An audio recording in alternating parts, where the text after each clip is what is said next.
सफलता की तैयारी न करना असफलता की तैयारी करने के समान है।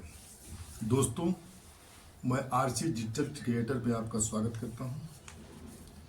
मेरा विचार अच्छा लगे तो मेरे वीडियो को शेयर और सब्सक्राइब जरूर करना।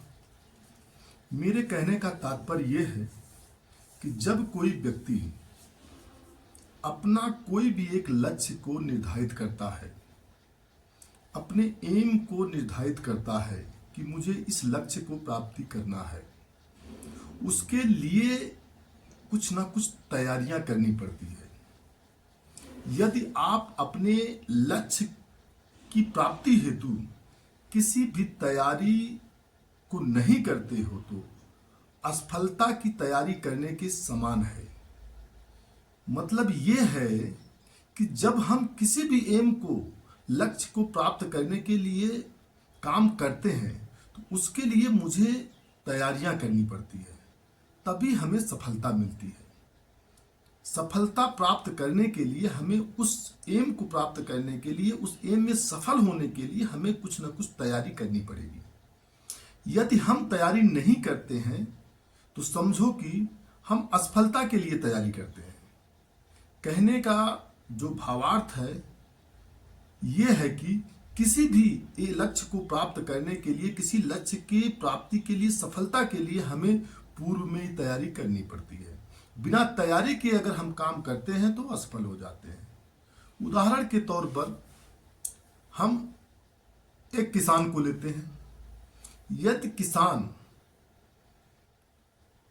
किसी भी उपज को तैयार करना, जैसे गेहूं का उत्पादन करना है, तो गेहूं का उत्पादन करने के लिए ऐसा तो नहीं है कि गेहूं का उत्पादन ऐसे ही हो जाएगा, तैयारी करनी पड़ेगी। अगर आप तैयारी नहीं करते हैं, डायरेक्ट गए खेत में बीज डाल दिए, सोचोगे कि 4 महीने बाद गेहूं उत्पन्न हो जाएगा, ऐसा तो नहीं होगा।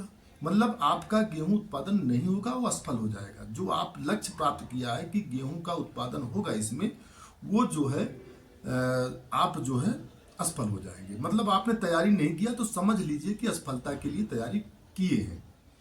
इसीलिए सफलता को प्राप्त करने के लिए आपको पूर्व में तैयारी करना है। उसी गेहूं को उत्पादन के लिए आपको उत्पादन करना है तो पहले आप बेहतर सीड की व्यवस्था करेंगे। फिर आप उस जो जहां पर खेती करनी है, जहां पर फसल को उत्पादन करना, फसल का उत्पादन करना है, उसकी जुताई करेंगे।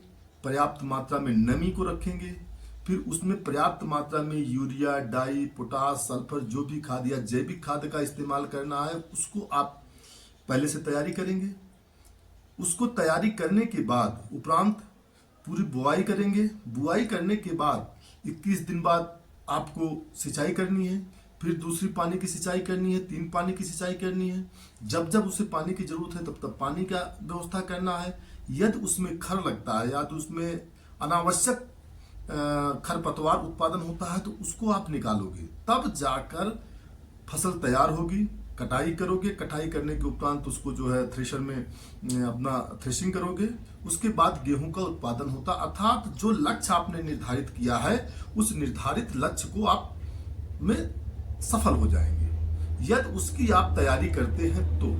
यदि आप तैयारी ही नहीं करेंगे तो निश्चित रूप से असफल ही होंगे। इसीलिए कहा गया है कि सफलता की तैयारी न करना असफलता की तैयारी करने के समान है।